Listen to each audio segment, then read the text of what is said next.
identifikasi korban, kemudian mitigasi penanganan korban, alhamdulillah dapat terlaksana dengan baik ya, sehingga untuk uh, mencegah fatalitas korban kita memang quick respon kemarin. Selanjutnya kita melaporkan bahwa penanganan kasus ini saat ini sudah dalam tahap penyidikan ya. Jadi tadi malam pada saat rangkaian setelah kemarin melaksanakan evakuasi dan identifikasi, untuk penyidik juga langsung melaksanakan kegiatan eh, penyelidikan dan penyidikan, dan tadi malam kita sudah melaksanakan gelar perkara. Kemudian dari gelar perkara ini kita sudah melakukan pemeriksaan saksi, beberapa saksi awal, dan juga kami sudah menetapkan kepada inisial JW sebagai tersangka ya. Kemudian setelah ditetapkan sebagai tersangka, lanjut juga kami lakukan penangkapan dan penahanan. Saat ini yang bersangkutan berada dalam rutan Mapolres Batang ya. Kemudian kami laporkan bahwa kita sudah memeriksa 6 saksi ya. Kemudian 6 saksi ini adalah saksi korban, kemudian saksi petugas yang mendatangi awal di TKP, baik dari Polri maupun dari Jasa Marga dan petugas kesehatan saat itu ya. Dan kami akan melanjutkan kegiatan pemeriksaan terhadap saksi-saksi yang berkaitan dengan kejadian ini. Selanjutnya juga berdasarkan olah TKP, itu mendasari kita juga selain dari alat bukti keterangan saksi ya. Jadi kita berdasarkan hal tersebut kita sudah tadi menetapkan JW sebagai tersangka. Kemudian saat ini kegiatan kita adalah telah melaksanakan koordinasi juga dengan para pihak terkait. Nanti akan disampaikan langsung oleh beliau. Yang turut hadir bersama kita di sini adalah dari KNKT Bapak Wildan ya. Kemudian juga dari Kementerian Perhubungan juga hadir ya, dan juga dari rekan Disub ya.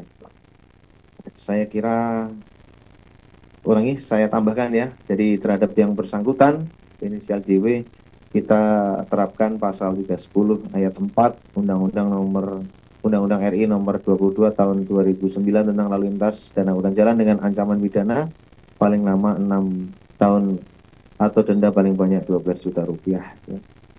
Kemudian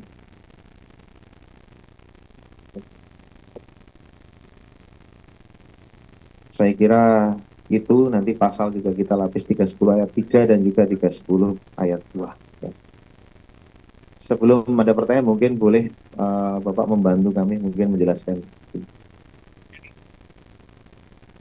Baik, terima kasih atas waktunya Bapak Ibu sekalian yang dirahmati Allah Subhanahu wa taala. Assalamualaikum warahmatullahi wabarakatuh. Selamat siang dan salam sejahtera bagi kita semua. Jadi kami dari Komite Nasional Keselamatan Transportasi telah melakukan investigasi dan melakukan beberapa pemeriksaan. Pemeriksaan di lokasi kejadian, pemeriksaan kendaraan, serta pemeriksaan pengemudi. Dalam hal ini kami menemukan beberapa finding atau faktual yang akan kami olah dan kita analisa lebih lanjut. Namun demikian, tadi hal yang kami cermati sangat dalam adalah masalah penugasan pengemudi. Jadi memang di sini ada kecenderungan pola penugasan yang berisiko menyebabkan fatigue atau kelelahan. Nah, ini akan kami perdalam.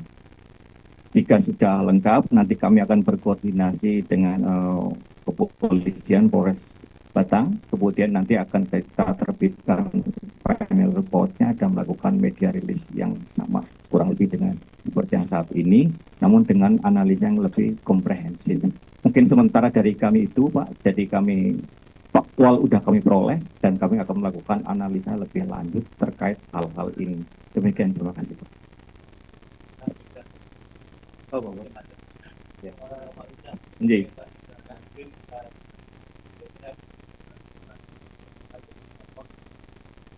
Iya, iya, iya, iya. Baik, jadi hampir kurang lebih sama ya. Jadi kami melihat bahwa setelah melakukan pemeriksaan kendaraan tidak ada permasalahan teknis yang berarti yang signifikan dengan kejadian kecelakaan ini. Namun masalahnya adalah di pengemudi. Tadi saya sampaikan pola penugasan 3 bulan terakhir dan 1 hari sebelum kejadian ini berisiko menimbulkan akut fatigue dan ini bisa menyebabkan microslip. Jadi ini indikasi yang kuat ke sana. Jadi kalau terkait dengan malfunction di kendaraan segala macam, kami tidak menemukan faktual itu. Kurang lebih itu. Like, iya, secara administrasi maupun teknis kami lihat tidak ada permasalahan. Bahkan kami tadi cross check kepada pengemudi apakah ada masalah kendala di dalam pengoperasian kendaraan. Sama sekali tidak ada, semuanya berfungsi normal. Hanya saja yang bersangkutan memang sudah lelah, bahkan sempat berhenti ya Pak ya. Jadi berhenti berapa menit untuk menyegarkan, tapi ya kondisinya memang lelah. Kalau soal SOP sendiri Pak, gimana Pak? SOP, Dari penugasannya atau dari jadi penugasan itu kan di dalam Rosalia sudah ada penugasan bahwa SOP-nya pengemudinya 2. Cuma pembagian penugasan selama teknis pelaksanaan ini kan diserahkan kepada masing-masing awak.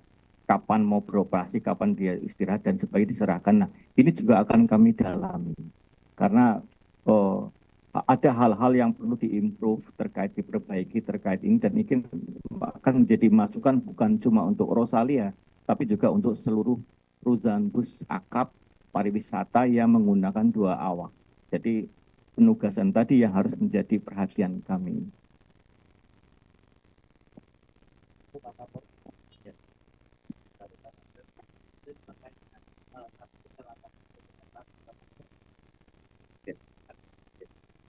Baik, perlu kami laporkan, kami tentu ya dengan adanya kejadian ini kami prihatin ya.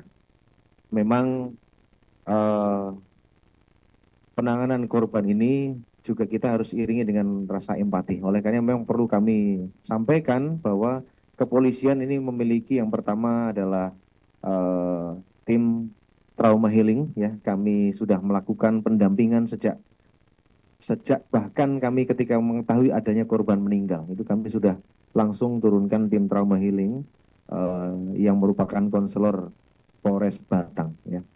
Kemudian yang kedua kami juga kemarin memberikan pelayanan untuk mendirikan posko DVI dalam hal ini untuk mempercepat daripada identifikasi korban meninggal dunia khususnya. Karena kemarin korban meninggal dunia ini eh, kita menyocokkan identitasnya ya.